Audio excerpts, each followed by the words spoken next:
প্রতিশ্রুতিও বাস্তবায়ন না করে দেশকে এক ন্যায়তন্ত্রের পথে পরিচালনা করার যে ষড়যন্ত্র আজকে রচিত হচ্ছে, এর বিরুদ্ধে দেশের মানুষের লড়াই, দেশের বিরোধী রাজনৈতিক দলগুলি 27টি দল জোট বেঁধে ইন্ডিয়া জোট গঠন করে এই লড়াইয়ে অবতীর্ণ হয়েছে। এই লড়াই গণতন্ত্র বাঁচানোর লড়াই, সংবিধানের যে অবমাননা হয়ে চলছে, সংবিধানকে বিলুপ্ত করার যে ষড়যন্ত্র, এই ষড়যন্ত্র থেকে দেশকে রক্ষা করার, সংবিধানকে রক্ষা করার জন্য লড়াই। এবং আমাদের যৌথ মঞ্চ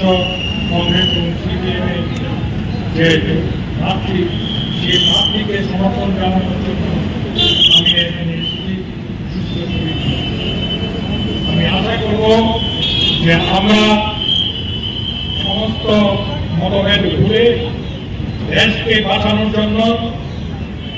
এই কিছু গুন্ডা বাহিনীর হাত থেকে দেশকে উদ্ধারের জন্য,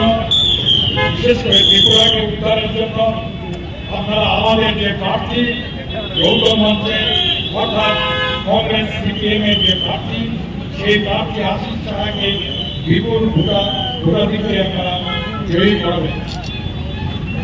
এই বক্তব্যটা রেখে আমি আমার বক্তব্য শেষ করছি এবং বক্তব্য শেষ করার আগে আমি আমার অতীতের যারা সহকর্মী ছিলেন, বর্তমান যারা কংগ্রেসের সাথে এবং সিপিএমের সাথে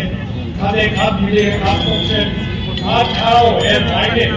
যারা আছেন গুন্ডা বাহিনীর হাত থেকে দেশকে রক্ষার জন্য